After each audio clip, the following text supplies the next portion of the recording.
December 25, 2023, 5:03 a.m. Subbasement Garage, Thomas F. Eagleton United States Courthouse, downtown St. Louis. The suburban convoy screams through empty streets, lights strobing off plate glass windows and abandoned Christmas decorations. Snow falls thick now, fat silent flakes that swallow sound. Amina sits in the middle row of the second vehicle, wrists recuffed, this time with cold, official steel, linked to a belly chain like she's headed to Supermax instead of a magistrate's chambers. The agent beside her keeps his eyes forward, jaw clenched so tight she can hear the enamel grind. They descend a concrete ramp into the courthouse garage, tires squealing. The air down here smells of motor oil and wet stone. Fluorescent tubes flicker overhead, giving everything the sickly pallor of a morgue. Doors open. Agents form a moving box around her. No one speaks. The only sounds are boots on concrete, the clinking of her chains, and the soft electronic chirp of keycards opening doors that were never meant to open on Christmas morning. They ride a service elevator that smells of piss and pine cleaner. 23 floors up, the doors slide apart onto a corridor lined with federal agents who part like the Red Sea when they see her. Some look away. Some stare too long. One young woman in an FBI windbreaker actually mouths, "I'm sorry," as Amina passes. The holding cell they put her in is different from the airport. Cleaner. Warmer. Still a cage. A steel bench, a sink that works, a real toilet with a half roll of paper.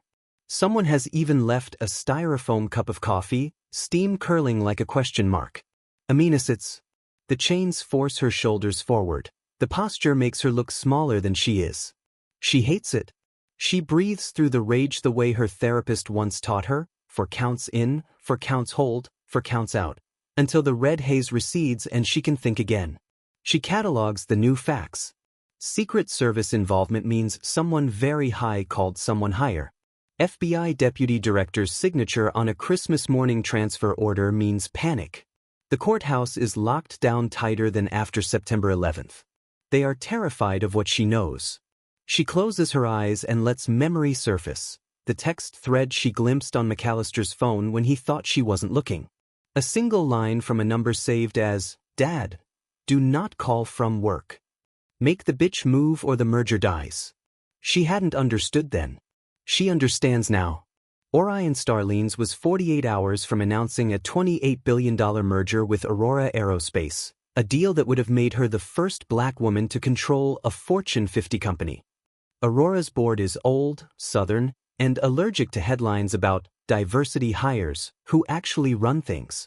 Someone decided a public humiliation on Christmas Eve would tank the stock long enough for a hostile counteroffer. They chose the wrong night. They chose the wrong woman. The door opens again.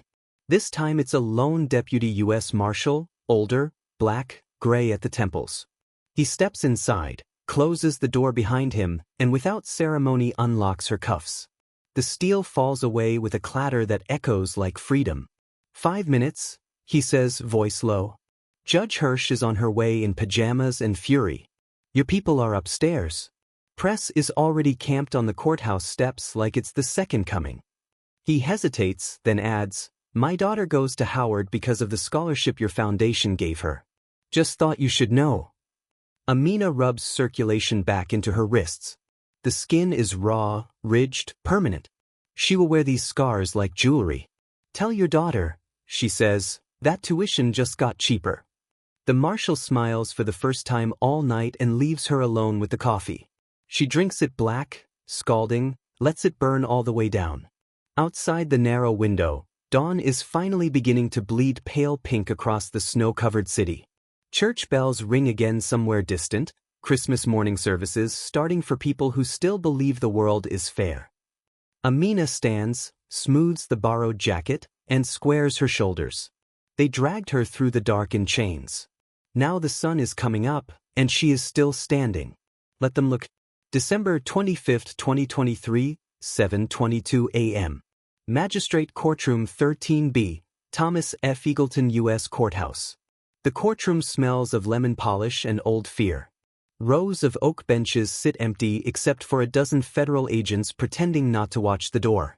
Christmas morning sunlight slants through high windows, catching dust motes like slow-motion shrapnel.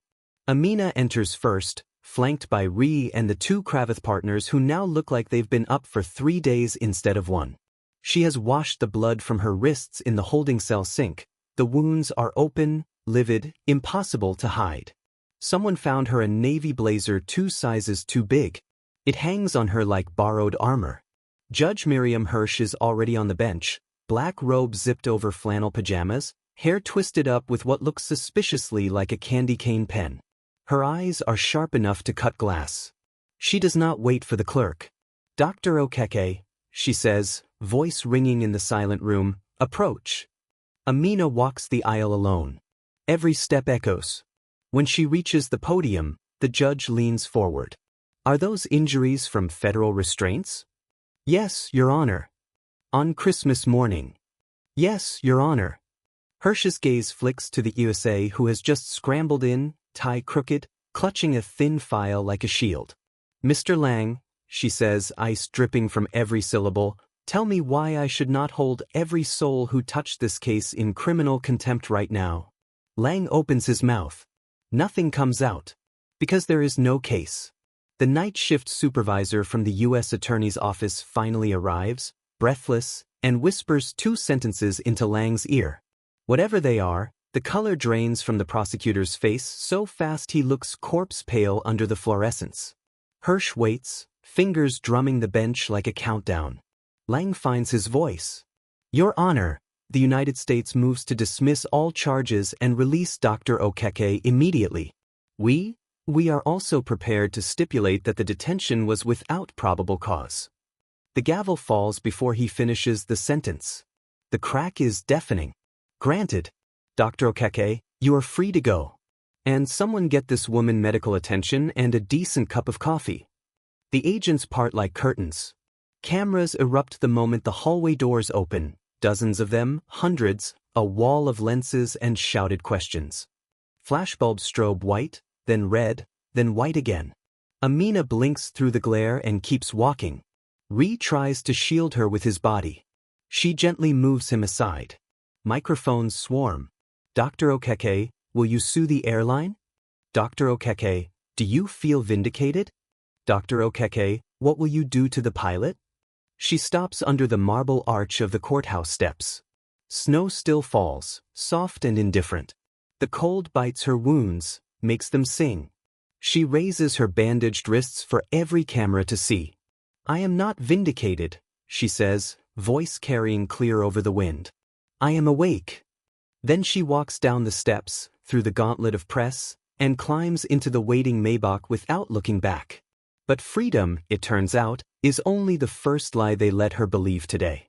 Because 37 minutes later, in the hushed leather quiet of the car, Daniel Ree's phone buzzes with a single encrypted message from an unknown sender. She leaves the country in the next 48 hours. Or the merger dies. And so does she. Amina reads it twice. Snow melts against the window beside her cheek. She closes her eyes, exhales once, and feels the temperature inside the car drop 10 degrees. They still think this is about money. December 25, 2023, 8:17 a.m. The Maybach idles outside a private medical suite in Clayton, Missouri. The doctor who meets them is a trauma surgeon who once rebuilt the face of a senator's daughter after a car bomb in Kabul. He takes one look at Amina's wrists and swears under his breath in Pashto. 30 minutes later the wounds are cleaned, stitched, wrapped in pristine white gauze that still can't hide the purple-black bruising blooming beneath. He offers her oxycodone. She refuses. Pain is information, and right now she needs every signal sharp. While the stitches set, Ree stands at the window, phone fused to his ear, voice low and lethal. "They want to meet tonight," he says when he hangs up. "Aurora's chairman, 2 board members, and the fixer they keep off the books. Neutral ground. 4 Seasons downtown. They think they're delivering terms." Amina flexes her bandaged hands. The stitches pull like tiny screams. "They're delivering themselves," she answers. Ree almost smiles. "Thought you'd say that." The next hours collapse into controlled chaos. Her real security detail, X-Delta, silent men who move like smoke, materializes from nowhere. Phones are swapped for burners. The Gulf Stream in Seattle is diverted to a private strip outside St. Louis under a Shell Corporation tail number. By noon she is in black tactical cashmere, hair rebraided tight, wrists hidden under long sleeves that cost more than most people's rent. She looks like vengeance wearing couture. At 2:43 p.m. they bring McAllister and Hollis into an airport police interview room for debrief. The footage is leaked to every major outlet within 6 minutes. McAllister is unshaven, still in yesterday's uniform, eyes red-rimmed and jumping. Hollis looks like he's been crying. They sit across from two stone-faced FBI agents and Daniel Rhee, who has traded the rumpled suit for something sharkskin gray and funeral sharp. Rhee lays a single photograph on the table, a screenshot of the text from Dad, do not call from work. McAllister stares at it like it's radioactive. That merger you killed your career to protect? Rhee says almost kindly, it's dead anyway. Aurora's stock is down 23% since sunrise. Their chairman is on a plane begging for a lifeline. You just became the most expensive Christmas bonus in aviation history. Hollis makes a broken sound. McAllister leans forward. I want a deal. Rhee smiles with too many teeth. You don't get a deal. You get to choose which prison laundry you fold sheets in for the next 15 years. Start talking. By 4 p.m. the dominoes are falling so fast the networks can't keep up. Aurora's chairman resigns mid-flight. The FAA grounds every pilot who liked McAllister's private Instagram post calling Amina high disaster. Orion stock surges 31% on merger collapse rumors alone. And still the encrypted phone in Amina's pocket vibrates again. Unknown number. One line. You think this ends with money. It ends with blood. She stares at the screen until the words burn after images into her retinas. Rhee watches her face change. Who? He asks. She doesn't answer. She is remembering something older than boardrooms. Her father's voice the night the soldiers came for him in Lagos. They will always try to make you small enough to bury, he had said, kissing her forehead before they dragged him away. Never give them the right-sized grave. She pockets the phone. Get me everything on Aurora's largest institutional shareholder, she tells Rhee. And find out who really signed that Secret Service transfer order. Because someone, somewhere, still believes a black woman can be frightened into silence. They have 48 hours to learn how wrong they are. December 26, 2023, 3:11 a.m.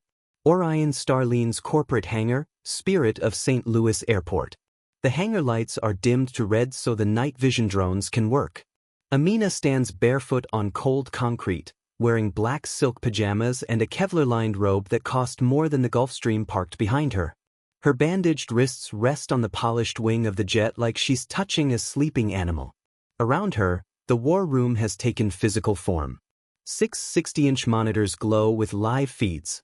Aurora's crumbling stock ticker, McAllister's tear-streaked interrogation, the encrypted text chain now traced to a burner purchased with cash at a Houston airport 2 days ago. Her cybersecurity team, 3 former NSA, 1 teenage prodigy who still has braces, move like ghosts between laptops.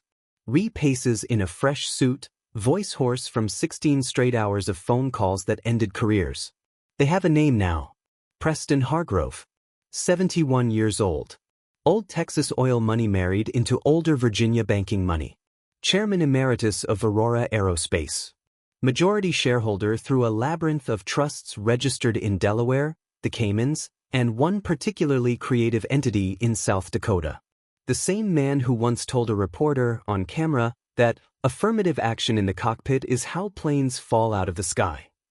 The same man whose private Gulfstream G650 is, at this moment, descending through Missouri airspace on a flight plan filed for Teterboro. He is coming to finish what Christmas Eve started. Amina turns from the wing and walks to the largest monitor.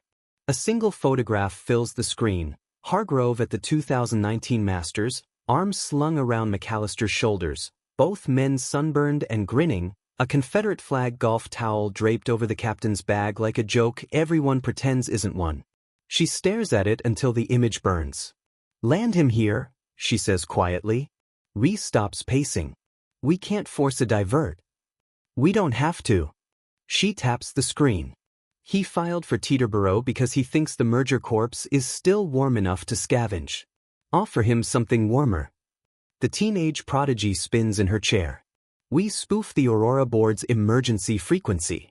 Tell him the vote flipped. They need his proxy in person tonight or the deal dies forever. He's greedy enough to bite. Amina nods once. They set the trap in 8 minutes. At 3:47 a.m., Hargrove's pilot accepts the new clearance with barely concealed excitement in his voice. The G650 banks west over the Mississippi, landing lights cutting through frozen fog like searchlights looking for a throat to cut. Amina walks out onto the tarmac as the jet taxis in. The wind is brutal, whipping her robe around her legs. Snow has stopped. The sky is clear and merciless, stars sharp enough to draw blood. Hargrove descends the stairs alone. No security. Arrogance is its own protection. He is taller than she expected, stooped slightly with age, wearing a camel hair coat and the smug expression of a man who has never lost a negotiation with someone who looked like her. He stops 3 steps above her, looking down the way his ancestors once looked down from plantation porches. Dr. Okeke. He drawls, voice thick with bourbon and inherited certainty. You've been a very expensive little girl. Amina smiles. It is not kind. Mr. Hargrove, she answers, you're under arrest. He laughs once, sharp and dismissive, until he realizes the red dots dancing on his chest are not decorative. Ex-Delta snipers on the hangar roof. The teenage prodigy has the drone feed live streaming to every major network with a 30-second delay. Hargrove's face cycles through confusion, then fury, then the pale gray of a man who finally understands the ground has shifted under his feet. Federal marshals appear from the shadows, same team that cut her cuffs 48 hours ago. They do not ask politely. Steel clicks around liver-spotted wrists. The camel hair coat tears at the seam when they spin him. You can't touch me, he hisses. I own half the Senate. Amina steps close enough to smell the bourbon on his breath. You owned half a Senate, she says. Past tense. She leans in until her lips almost brush his ear.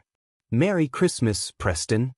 Then she turns and walks back into the hangar without waiting to watch him loaded into the van. Behind her, the G650 sits empty and cold, its stares still down like a tongue lolling from a dead mouth. Inside, Ree meets her eyes. It's over, he says. Amina looks at the monitors one last time. Aurora stock is in freefall.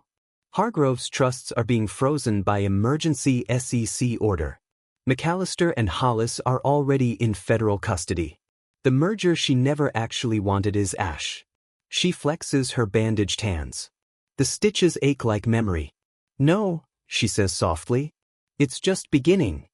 And somewhere in the distance, church bells ring for the feast of St. Stephen, the first martyr. January 31st, 2024, to die on Christmas learns exactly how much blood it takes to wash an empire clean. Eastern District of Missouri. Courtroom 12A, Judge Miriam Hirsch presiding. The courtroom is packed so tight the marshals have stopped pretending they can control it. Cameras line the back wall like artillery. Every seat is taken by reporters, activists, airline executives in various stages of cardiac arrest, and one very old white man in an orange jumpsuit whose ankle monitor keeps blinking red under the table. Preston Hargrove has lost 23 pounds since Christmas. The jumpsuit hangs on him like gilt-made fabric. Amina Okeke walks in last. She is wearing white, tailored white wool suit, white silk blouse, white gold cuffs that hide the scars. The only color is the thin line of raised tissue that peeks above her collar when she turns her head. She looks like a verdict that has already decided itself. The gallery hushes the way churches hush when the bride appears. She does not take the plaintiff's table. She walks straight to the witness stand, places her right hand on the Bible the clerk is too stunned to offer, and swears to tell the truth with a voice that makes the microphones tremble. Judge Hirsch gavels once, more out of habit than need. Dr. Okeke, she says, the United States has rested its criminal case against Mr. Hargrove and the flight crew. This court granted your motion to intervene as victim and civil claimant. You have the floor. Amina does not look at Hargrove. She looks at the cameras. My name, she begins, is Dr. Amina Adana Okeke. I was born in Enugu, Nigeria, the year the war ended. My father was disappeared by soldiers for teaching children to read. My mother sold groundnuts on the roadside so I could go to school. I came to this country with one suitcase and a scholarship to MIT. I built Orion Starlines from a laptop in a hospital call room between saving children who looked like me and watching them die when insurance said no. She pauses. The silence is absolute. On Christmas Eve, 2 employees of my own company decided that my black skin disqualified me from the seat printed on my boarding pass. They called armed agents of this government to drag me away in chains. They did it because a man in that orange jumpsuit, she finally points, told them to. Because he believed my existence was a threat to his idea of who should own the sky. Hargrove tries to look away. The chains around his wrists rattle when he fails. They cut me, Amina continues, lifting her sleeves for the first time in public. The scars are silver lightning against brown skin. They bled me on my own plane. They locked me in a box for 41 hours. And when I walked out, they thought the story was over. She leans forward until every lens can see her eyes. It was only the prologue. Gasps ripple through the gallery. Today the Department of Justice will announce a $1.9 billion settlement with Orion Starlines for systemic discrimination in hiring, promotion, and passenger treatment. Every employee complicit in what happened to me has been terminated. Captain McAllister and Mr. Hollis took plea deals this morning, 10 years each, no parole. She turns to Hargrove now, fully. And Preston Hargrove will spend whatever is left of his life in federal prison for conspiracy to violate my civil rights, felony deprivation under color of law, and attempted extortion across state lines. His family trusts are being unwound as we speak. The money will fund scholarships for every black girl who ever dreamed of touching the sky. Hargrove lunges, or tries to. The marshals slam him back into his chair so hard the microphone squeals. Amina does not flinch. But the real reckoning, she says, voice dropping to something ancient and unstoppable, is this: the sky no longer belongs to men like him. It belongs to us now. The courtroom erupts. The gavel falls again and again, unheard. Amina steps down from the stand and walks out the way she came in, white suit untouched, scars shining like medals, the sound of 1,000 camera shutters chasing her down the marble hall. Outside, the January sun is blinding on fresh snow. She pauses on the courthouse steps, raises both scarred wrists to the sky, and lets the light pour over her like baptism. February 14, 2024, 7:46 p.m. Orion Starlines Global Headquarters, Atlanta, formerly Aurora Aerospace Headquarters. The building still smells like old money and new panic.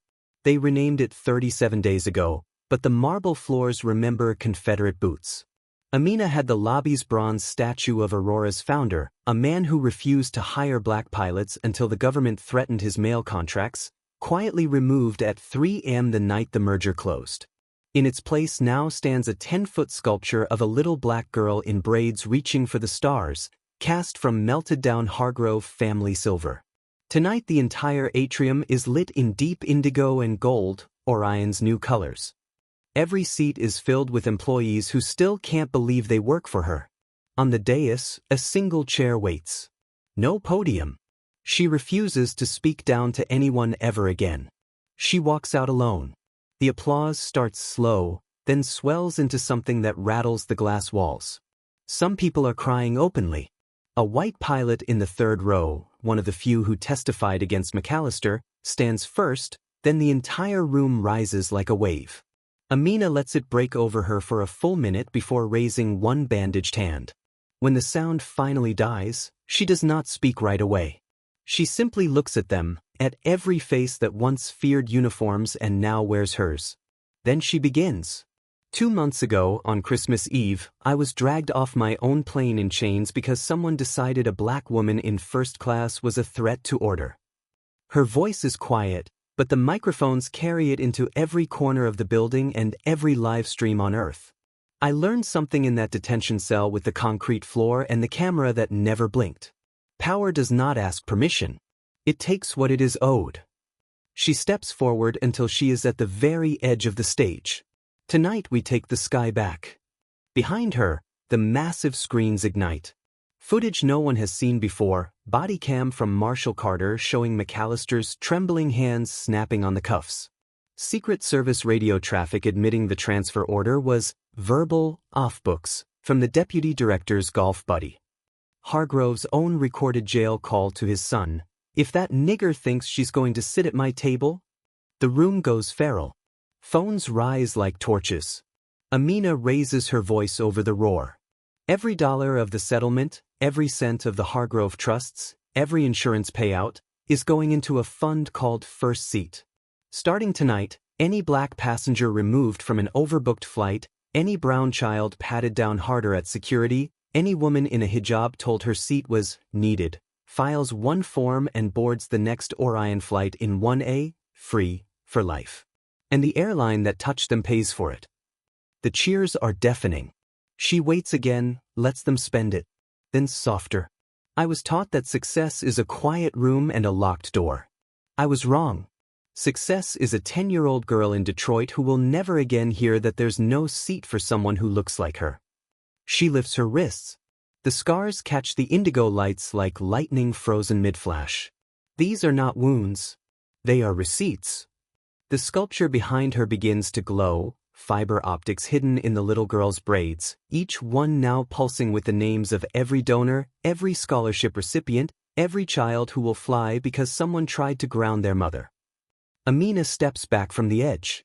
"One last thing," she says, almost conversational. The room stills. Captain McAllister and Mr. Hollis start their sentences tomorrow. They will serve them at FCI Englewood, minimum security, club fed. "I bought the prison 2 weeks ago through a blind trust. Their new boss is a black woman from South Chicago who used to clean cabins for this airline. She's very particular about how the toilets get scrubbed." Laughter, sharp and shocked, rolls through the atrium. Amina smiles for the first time all night. "Welcome to the new Orion. Fasten your seatbelts. We're just getting started." She walks off stage to thunder that shakes the foundations.